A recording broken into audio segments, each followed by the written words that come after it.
मी old school ती जेन्सी ती city वाली आणि मी देसी तरी इगो तिला जरा भी नाही मनामध्ये खराबी नाही पॅपराझी तिच्या मागे डेली क्रेझी तरी वाय सो शाय सुंदरी तुझं नाव काय आहे तुझं गाव काय आहे ग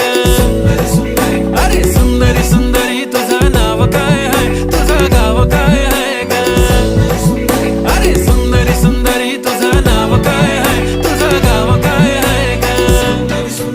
ती ओजी एकदम फाईन आहे आणि थोडीशी डिवाइन आहे कशी लाजते बघून आयना आणि चेहऱ्यावरती शाईन आहे खानदानी ग्रॅटिट्यूड ॲटिट्यूड पुरा एशियाना चौथं केलं स्टाईल केलं तिच्या समोर फिक्का गोल्ड आहे बोलायला पक्की बोल्ड आहे खरंच खूपच सुंदर आहे